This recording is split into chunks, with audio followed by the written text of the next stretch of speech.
अस्सलाम वालेकुम व्यूवर्स, आज हम कयामत का जिक्र करेंगे और अपने दिल के ईमान को और ताज़ा करेंगे और रोशनी डालेंगे। तौहीद व रिसालत की तरह कयामत पर भी ईमान लाना दीन के लिए बहुत जरूरी है। जो आदमी कयामत का इनकार करे वह खुला हुआ काफिर है। हर मोमिन के लिए इस अकीदे पर ईमान लाना फर्ज है कि एक दिन कयामत आएगी, एक दिन वह जमीन आसमान बल्कि सारा आलम, सारी कायनात खत्म हो जाएगी। उस दिन का नाम कयामत है।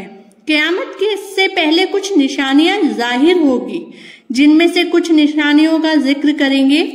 पहला, दुनिया में 3 जगह आदमी जमीन में धंसा दिए जाएंगे। दूसरा, दुनिया से इल्म उठ जाएगा।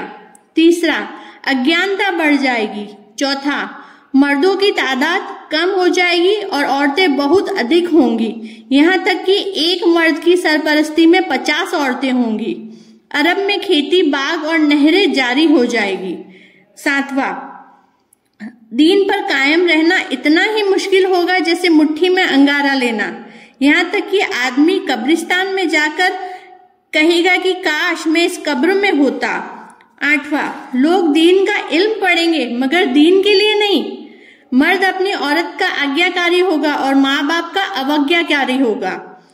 10वां, मस्जिदों में लोग शोर मचाएंगे। 11वां, गाने बजाने का रिवाज बहुत अधिक हो जाएगा। अगले लोगों पर लानत करेंगे और बुरा कहेंगे।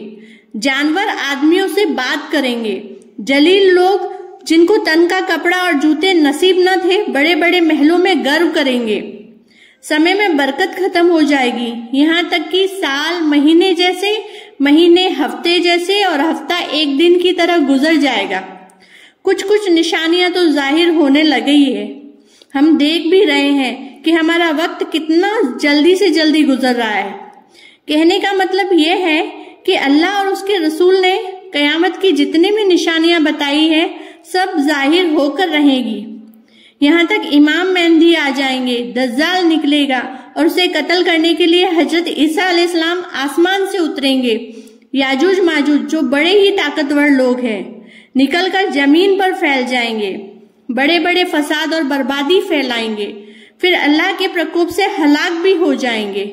पश्चिम में से सूरज निकलेगा, कुरान मजीद के अक्षर उड़ जाएंगे, जहां तक भी जमीन पर कोई मोमिन ही नहीं रहेगा। सारी दुनिया काफिरों से भर जाएगी। जब पश्चिम से सूरज निकलेगा तब तौबा के दरवाजे बंद हो जाएंगे। इस तरह जब कयामत की निशानियां जाहिर हो जाएगी तो अचानक अल्लाह के हुक्म से हजरत इसराफिल अलैहिस्सलाम सुर फूकेंगे, जिससे जमीन व आसमान टूट टूट कर टुकड़े हो जाएंगे। छोटे बड़े सारे पहाड़ चूरा चूरा हो जाएंगे, बिखर जाएंगे। तमाम दरियाओं में तूफान हो जाएगा।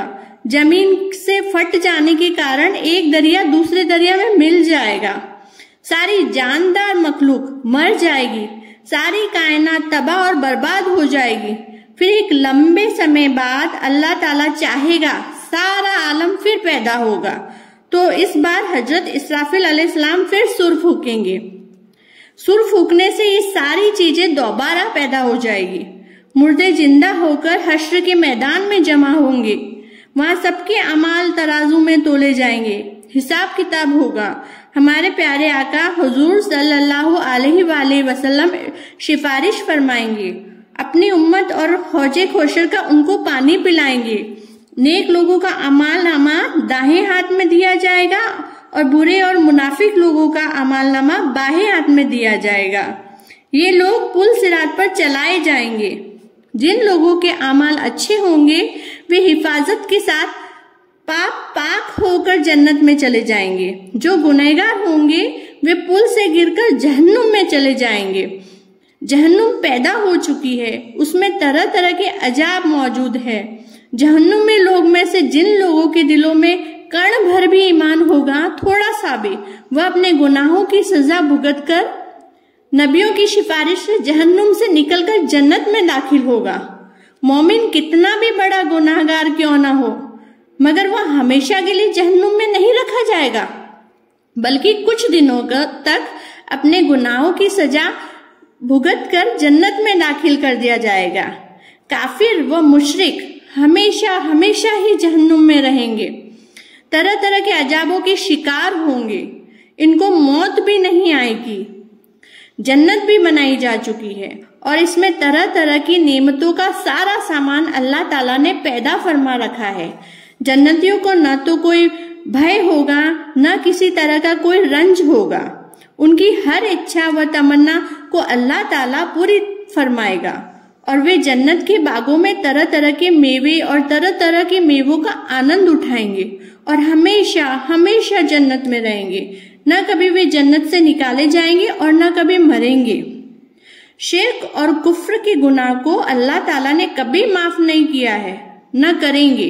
इनके अलावा दूसरे छोटे बड़े गुनाह को जिसके लिए चाहेगा अल्लाह ताला तो उसे माफ कर फरमा देगा और जिसे चाहेगा अजाब देगा। अजाब देना उसका न्याय है और माफ करना उसका फजल है। अल्लाह ताला हर मोमिन पर अपना फजल फरमाएगा। आमीन। प्यारे भाइयों और प्यारी बहनों, कयामत की हौलनाकियों और जन्नत व जहन्नुम की नेमतों और अजाब का हाल पढ़ चुके हैं हम। यकीन करो, ईमान रखो, हमें और सबको ये दिन देखने हैं।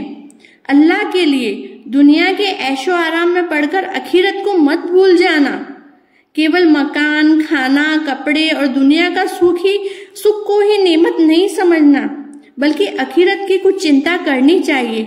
ज्यादा से ज्यादा अच्छे अमाल, अच्छी इबादतें, आखिरत के सामान को तैयार करना चाहिए। जहन्नुम के अजाबों से बचने और जन्नत की नेमतें पाने के लिए तदबीरें करनी चाहिए। दुनिया तो आनी जानी है। याद रखना चाहिए कि एक दिन बिल्कुल अचानक मौत वाकई होगी। फिर हजारों मन अनाज रखा हुआ है, मगर तुम उसको एक दाना भी नहीं खा सकते। ठंडे पानी के मटके भरे हैं, मगर तुम पानी भी एक बूंद नहीं पी सकोगे। और घर के अंदर लाखों रुपए हैं तो एक पैसे का इस्तेमाल भी नहीं कर सकेंगे। और कितना भी कुछ मलकुल मौत रूह निकाल लेंगे, पर उस समय भी कुछ नहीं कर पाएंगे। इसलिए हमें याद रखना है कि कयामत आएगी। सोचने वाली बात है। हर समय हमारा ऐसा हाल होगा और कितना अफसोस करेंगे, बाद में पछताएंगे। हाय, काश मैं स्वस्थ हालत में इबादतें कर लेता, कुछ सदका खैरात कर लेता, मगर अब पछताने से कोई फायदा ही नहीं। इसलिए प्यारे मोमिन बंदो, मलकुल मौत के आने से पहले जो नेक अमाल, जो सदके, जो खैरात और करके हम कब्र व जहन्नुम के अजाबों से बचने का सामान करें, जन्नत में जाने का जरिया बने। वरना बड़ा ही अफसोस होगा कि काश हमने बात मान ली होती, हमारा भला हो जाता। इसलिए मैं अल्लाह ताला से ये दुआ फरमाऊंगी कि हम जो भी बातें करते हैं हमारे दिल में उसको अपनाने की कोशिश करें, सही अमाल करने की कोशिश करें। अल्लाह ताला हमें ऐसी तौफीक अता फरमाए कि हमारे दिल में नूर पैदा हो और हम इन सब बातों पर ईमान लाए और शैतानी अलामतें जिंदगी में जितनी भी होती है, जिनका हमने जिक्र किया है, बार बार जिक्र किया है, उसको अपने दिल से निकालने की कोशिश करें। शैतान हमेशा बुराई की तरफ ले जाता है और शैतान अल्लाह ताला का खुला दुश्मन है। वो तो चाहता ही यही है कि मोमिन बंदा उसके रास्ते से निकल जाए, और अल्लाह ताला ने उससे चैलेंज भी लिया है और अल्लाह ताला ने उसको मोहलत भी दी है। अल्लाह ताला ने फरमाया है कि तू जो तेरे रास्ते पर चलेगा मैं उसको दोजक में भर दूंगा।